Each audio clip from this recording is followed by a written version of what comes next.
कक्षा 9 में हम लोग संख्या पद्धति पढ़ रहे थे, उसके अंतर्गत करनी। तो देखते हैं। तो प्रश्न है cube root of 2 into fourth root of 2 into 12 root of 32 का गुणनफल होगा।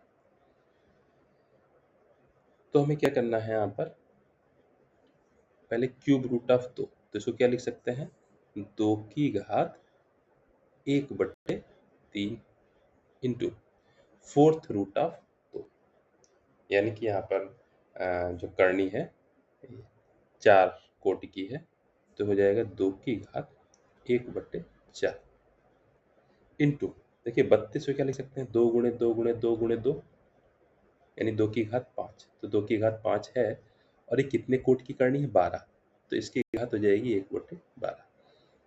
तो ये इस तरह से हमने लिखा। तो पहले वाले में क्या हो गया, 2 की घात 1/3 इंटू दूसरे में क्या हुआ, 2 की घात 1/4 इंटू तीसरे में क्या हुआ, 2 की घात 5/12।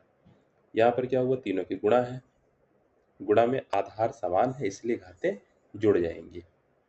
तो आधार सब में समान है तो घाते घाते जुड़ जाएंगे, यानी कि 1/3 प्लस 1/4 प्लस 5/12 लग जाएगा। अब इनका हम लोग लासा ले लें, बटे में 3 4 12 है, तो ये 12 इसका लासा हो जाएगा, यानी कि 12, तो 3 चक्कू 12, 4 4 3 12, 3 प्लस 5, तो हमारा हो जाएगा 2 की घात 4 3 7 5 12, यानी कि 12/12, तो यानी 2 की घात 1, यानी कि 2 आ गया उत्तर। तो इसमें विकल्प हम लोग देख लें, तो यहाँ पर बी वाला विकल्प हमारा सही हो गया। तो इस तरह से है।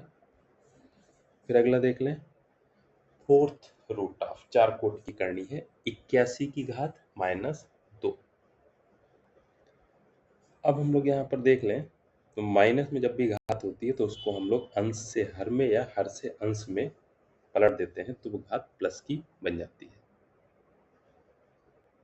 तो पहले तो इसको लिखें, फोर्थ रूट ऑफ 81 की घात -2 था, अंश में इसको अगर हर में कर देते 1/81 की घात 2। फिर से लिख लें, फोर्थ रूट ऑफ 1/81 को क्या हम लिख लेंगे, 9 9 81, ये 9 स्क्वायर, यानी कि 9 की घात 2 और इसकी घात 2 ऑलरेडी है। अब क्या हो गया यहाँ पर, फोर्थ रूट ऑफ 1/9 की घात 2 दूनी 4, 9 की घात 4 बन गई। अब ये आपको पता है कि जितनी कोट की करनी है, अगर उतनी ही घात है या उतनी ही बार कोई गिनती आ रही है, तो वो एक बार बाहर आ जाएगी। तो यहाँ से हमारा जो है, एक से तो एक बाहर आ जाएगा, नीचे से 9 बाहर आ जाएगा, तो 1/9 उत्तर आएगा। ये वाला विकल्प इसका सही है। फिर अगला हम लोग देख लें 11वां, 256 की घात 0.16 इंटू 256 की घात 0.09 गुणा करी गई। आधार यहाँ पर 256 है, तो गुणा करने पर घातें जुड़ जाती हैं, तो हमारा हो जाएगा 256 की घात 0.16 प्लस 0.09, तो हो जाएगा 256 की घात, इनको जब जोड़ेंगे तो 0.25, 256 की घात हमारी हो गई 0.25। अब देखिए 0.25, इसको अगर हम भिन्न में बदलें, 0.25 बटे 1, दशमलव हटाया, नीचे 2 जीरो बढ़ गए, 25 एकम 25, 25 चौको, यानी 1/4 लिख सकते हैं। तो हमारा हो जाएगा 256 की घात 1/4। अब 256 को भी हम देख लो, क्या लिख सकते हैं। अब 256 को हम यहाँ पर देखें तो हम लिख सकते हैं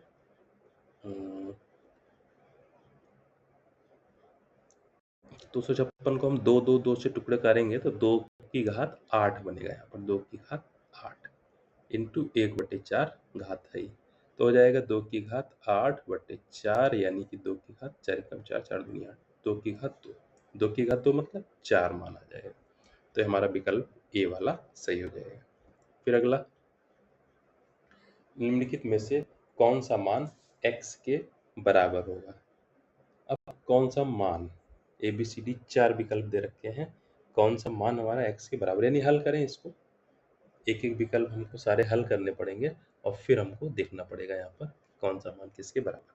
अब जैसे ए वाला है, तो ए में क्या लिखा है, x की घात 12/7 इंटू अब वो बटे में लिखा है 1/x⁻⁻5 -5/7। अब बटे में लिखा है यानी कि हर में है और x⁻ माइनस में है, तो इसको ऊपर ले आए तो x⁻ प्लस में हो जाएगी। तो कितना हो जाएगा 5/7। जोड़ देंगे तो x⁻12 + 5/7 यानी कि हो जाएगा हमारा x⁻12 5 17/7। तो ये x नहीं आया। बी वाले में देखें, अब x की घात हमारी यहाँ पर 4/3 है और 12 कोट की करनी है यानी कि 1/12 और लग जाएगी। तो बी वाले में हमारा x की घात 4/3 तो ऑलरेडी है इंटू 1/12 और हो गया, तो 4×3 = 12, तो हमारा आ जाएगा x की घात 1/9। तो ये भी नहीं हुआ। सी वाला देखें, तो x की घात हमारी जो है यहाँ पर अंडर रूट का निशान लगा हुआ है, x की घात 3 तो है ही, अंडर रूट का निशान हटाएंगे तो इसकी घात 1/2 और लग गई, और जो 2/3 है वो इस पूरे की घात लगा हुआ है फिर से। तो x की घात है 3, उसकी भी घात है 1/2, उसकी भी घात है 2/3, तो घातों की गुणा हो जाएगी। तो यहाँ पर x की घात हो जाएगी 3 × 1/2 × 2/3। तो 2 कट गया, 3 कट गया, सीधे सीधे x की घात 1 बची यानी कि x बचा। तो यही वाला विकल्प हमारा सही होगा। और डी वाले में देख लेंगे, x की घात 12/7 × x की घात 7/12, तो गुणा है, गुणा में घातें जुड़ती हैं, तो x की घात 12/7 + 7/12 जुड़ेगी, तो यहाँ से x नहीं आएगा। तो इस प्रकार से हमारा सी विकल्प आएगा। फिर अगला देखें 13वां, ये दिया हुआ है एक व्यंजक, उसको परिमेय हर वाले व्यंजक के रूप में लिखिए, यानी कि हर में करणी का निशान नहीं आना चाहिए। तो बताइए ही आपको सीधे सीधे जो लिखा हुआ है 3√2 - 2√3, तो हमें क्या करना है 3√2 + 2√3 और बटे में भी 3√2 + 2√3। तो प्लस वाले व्यंजकों से गुणा कर लेते हैं, जो हर का निशान है उसका उल्टा।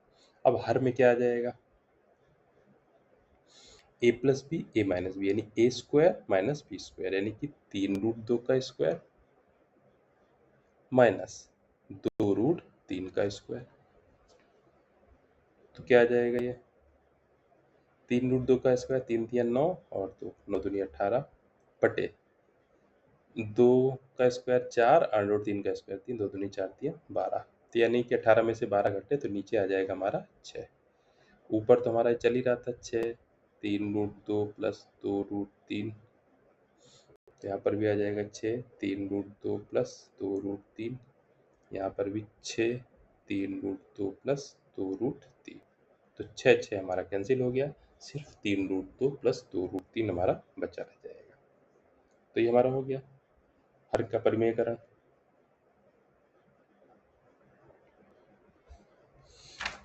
अगला, यदि √2 = 1/4 √3 इनके मान दे रखे हैं, तो निम्नलिखित का मान दशमलव के 3 स्थानों तक शुद्ध ज्ञात करना है। अब देखिए, एक तो तरीका ये है यहाँ पर कि हम सीधे सीधे मान रख दें तो बड़ा भारी सा एक्सप्रेशन बनेगा। दूसरा तरीका क्या है, जो भी इनके हर दे रखे हैं उनका हम परिमेयकरण कर लें, जैसे पिछले प्रश्न में करा। तो हम क्या करें यहाँ पर कि जो पहला वाला जो भिन्न है यहाँ पर 3 सबसे आसान, और भी कई सारे तरीके 3√3 - 2√2, तो इसको हम 3√3 + 2√2 से ऊपर नीचे गुणा कर लें, प्लस इसी तरह से 4 का जो हर था 3√3 + 2√2, तो इसमें हम क्या करें 3√3 - 2√2 से ऊपर नीचे गुणा कर लें। अब इसको देखें तो यहाँ पर क्या बन जाएगा, पहले वाले में 3√3 - 2√2, 3√3 + 2√2, a + b a - b, तो a² - b², यानी कि ये बनेगा 3×3 = 9 × 27 - 2×2 = 4 दूनी 8, 27 - 8 यानी 19 बनेगा बटे में। तो ऊपर हमारा आ जाएगा 3 × 3√3 + 2√2 बटे 19, प्लस इसी तरह से यहाँ भी जो है बटे में 19 बनेगा और ये आ जाएगा 4 3√3 - 2√2।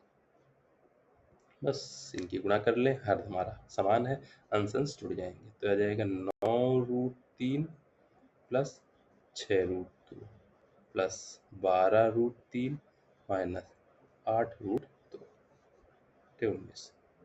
तो 9√3 और 12√3 जुड़ जाएंगे, 12 और 9 21, 21√3, 6√2 में से 8√2 माइनस हो जाएगा तो माइनस 2√2 बटे 19। तो 21√3 बटे 19 माइनस 2√2 बटे 19 इस तरह से आया। अब इसमें क्या करें, अब यहाँ पर हम मान रखते हैं, तो आ जाएगा 21 इंटू 1.732 माइनस 2 इंटू 1.414 बटे में 19। तो 21 से गुणा 1.752 से कर लें, माइनस 2 की गुणा 1.414 से कर लें, घटा दें और घटाने के बाद में फिर 19 से हम लोग भाग कर दें, तो इसका उत्तर निकल आएगा। अब ये कैलकुलेशन करनी ही पड़ेगी, यहाँ पर कोई शॉर्टकट नहीं है। तो आ जाएगा हमारा 36.374 माइनस 2.828 बटे 19, तो हमारा आ जाएगा 33.545 बटे 19, और 19 से आपको भाग करनी पड़ेगी, तो 1.765। तो ये उत्तर हमारा दशमलव के 3 स्थान तक लगभग आ गया। अब यहाँ पर एक चीज और है कि शुद्ध हमको ज्ञात करना है, तो शुद्ध 3 स्थानों तक है, इसके लिए हमको 4 गिनतियां लेकर के चलना पड़ेगा। यानी कि √3 का मान रखा तो 1.7321 और √2 का मान रखा 1.4142। तो यहाँ पर भी आ जाएगा हमारा 33.3741 और 2.8284। तो जब घटाएंगे 33.5457, फिर हमारा आ जाएगा 1.7656। 3 स्थानों तक शुद्ध ज्ञात करना है, तो आखिरी वाला अंक 6 है, 5 से बड़ा है, इसलिए बगल वाली गिनती एक बढ़ जाएगी, तो 1.766। ये दशमलव के 3 स्थानों तक यहाँ पर शुद्ध आया। ठीक है, बाकी प्रश्न अगले वीडियो में हम लोग करते हैं।